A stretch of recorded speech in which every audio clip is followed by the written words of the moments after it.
This is Get Real with Bob and Stacy, the show that helps you learn about the mortgage and real estate markets. Get the inside scoop from their expert list of guests and have some fun along the way. Now, here's Bob Gallagher and Stacy Alcorn. Welcome back. You're listening to Get Real with Bob and Stacy. You're joining us for our Leaders and Legends segment. Joining us by phone today is Dr. Stan Beecham, author of Elite Minds and Performance Psychologist. Welcome to the show, Dr. Stan. Thank you for having me. So I want to give everybody some background on Dr. Stan Beecham. He is a sports psychologist and director and founding member of the Leadership Resource Center in Atlanta, Georgia. Since 1998, he has been helping organizations maximize performance and realize their full potential of their human resources. Senior executives utilize Dr. Beecham's expertise to guide them through the process of selecting and developing high-performance teams. In addition to his coaching and consulting engagements at the Leadership Resource Center, he is a professional speaker and writer committed to advancing the science of leadership development. His book, Elite Minds, How Winners Think Differently to Create a Competitive Edge and Maximize Success, is a book written by Dr. Stan Beecham, again, top-level sports psychologist and leadership consultant.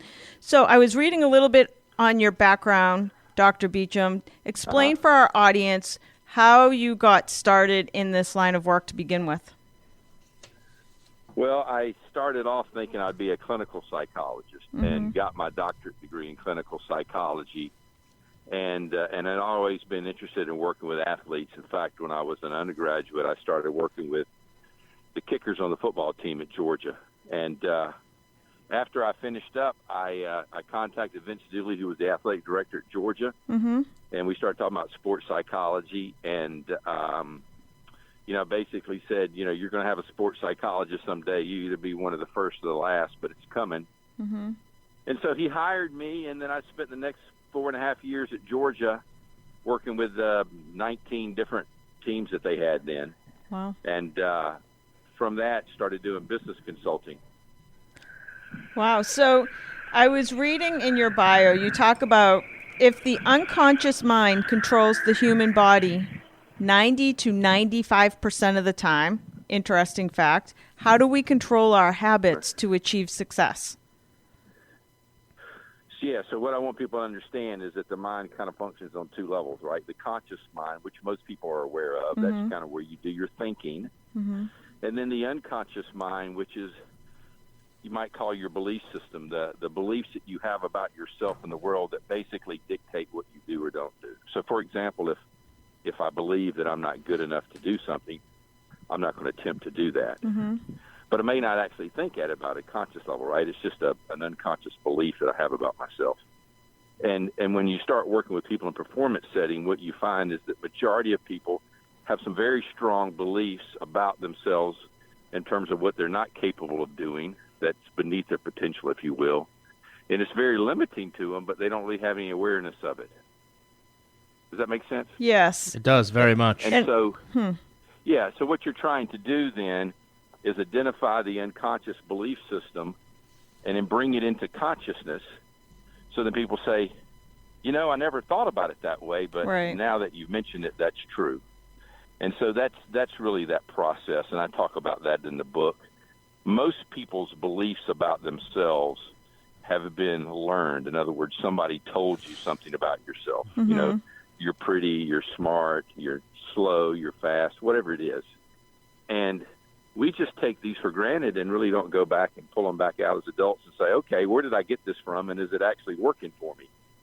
And so when you start doing that kind of work, what you find is that the majority of people have, these limiting beliefs.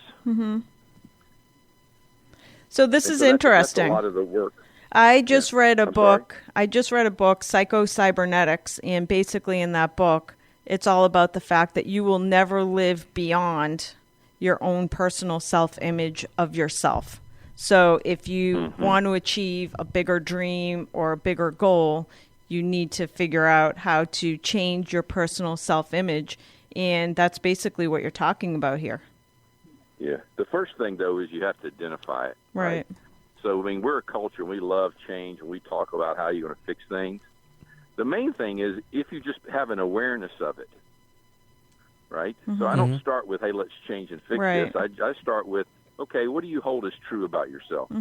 Okay, and there's a couple of really fundamental beliefs that you have to address. The first is the belief that you have about yourself. And most people either have a belief that I'm good enough or I need to be better. And we live in a culture where we really embrace this concept of, great people are always wanting to get better, right?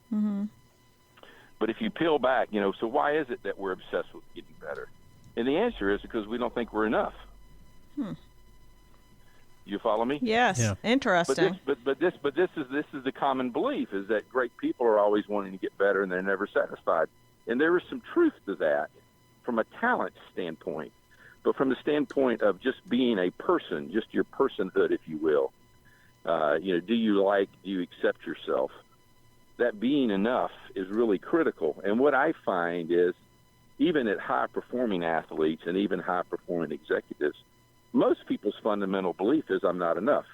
And I the believe problem that. with the concept of I need to be better is that it's a future concept. In other words, you can't get better in the now. Getting better is something you do, later today or tomorrow or next week, right? But if you think about performance and what we do, everything we do in the present tense. We do in the now. So what I believe about myself now is really critical to what I'm going to do now. But we don't really spend a lot of time and energy with that. We're very much future based. It's what I'm going to become in the future. It's what I'm going to do in the future. But the future is just a thought. It's not a thing. Everything you do in the now. So the belief that you have about yourself, am I good enough or not, is really critical. Right. And so that's one starting point. The other critical belief, I think, is the belief that we have about the future, which is it's going to work out or it's not going to work out. Okay, we live in a culture where anxiety is a huge problem, Right. and anxiety is a future thing, right? People who are anxious, their thoughts in the future. People who are depressed, thoughts in the past. And so, if I'm an anxious person, I have some sense that it's not going to be okay. And so that belief that you have about the future, do you think it's going to work out for you or not? And what's interesting is nobody knows, right? I mean, nobody knows the future. And isn't it interesting that even though we don't know the future, the majority of us have some sense of dread that something terrible is going to happen to us, even if nothing has ever happened to us terrible. Interesting. Okay? And this is 80% of the psychological disorders that we have in our country, okay, which is basically 1 in 4 Americans have a diagnosable psychological disorder, and 80% of that, so 1 in 5 of us have so much fear and concern about the future that we need treatment, and we either go to the doctor and treat it or we self-medicate, right? 20% of us. Wow, so that's 20% crazy. of us have some real fear about what's going to happen next, to the point that I can't be present with you right now as I'm trying to talk to you because there's scary thoughts in my head, or I can't go to sleep at night, right? Or I can go to sleep, but I can't stay asleep. And so this belief about the future really impacts the now. In other words, when you study people who are successful, part of what allows them to do the things that successful people do, take the risks that they take, is they believe it's going to work out. When in fact, none of us know. Right. So this is interesting. So those are really two core. Those are the two core beliefs that you have to start with. But what you're talking about, it sounds like, is that, does your book teach people how to unlearn everything that they've learned for their entire lives? Well, the unlearning is acknowledging. See, we're a culture. We're really big on how do you fix it. Right.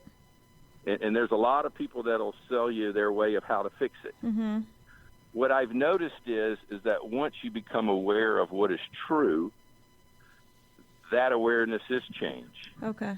This is part of the hits that people would put on psychologists, right? Is, well, you're just sitting around talking about your problems. You got to do something about it. Right. The fact of the matter is, talking about it is doing something about it. It is changing awareness. And so one of the exercises I do with people is, I'd say, have you been breathing all day? Well, yeah, I have. Well, what I want you to do right now is just pay attention to your breathing. Just observe yourself breathing. And what happens is, if you just start paying attention to your breathing, giving that your full attention, the way you breathe changes. Right. In other words, you'll slow your breathing down, you'll take deeper breaths. But keep in mind, I didn't say change the way you breathe. I didn't say you're not breathing well enough. I didn't say you need to fix it. I just said pay attention to it. And almost everyone, when they just start paying attention to their breath, it changes. Right. You follow me? Yes. People who have a conscious awareness of what they believe their whole life unconsciously, that is a change. That is a shift. That is a knowing, right? I mean, the whole concept of knowing ourselves and becoming self-aware, it starts with that. The problem is if I become aware of something and then I judge it as I'm doing it wrong or I'm doing it bad, right? You know, I shame myself. I can't believe I've been doing that my whole life. That doesn't help. Right. And so much of what we try to do to be helpful is pointing out the person's flaw and saying you're doing it wrong. Right. And it just so happens that the right way, whoever's prescribing, you know, the treatment, their way is the right way, right? So in other words, your way is the wrong way, and my way becomes the right way. And we all, and if you're struggling, we're all searching for the person who's going to tell us how to do it.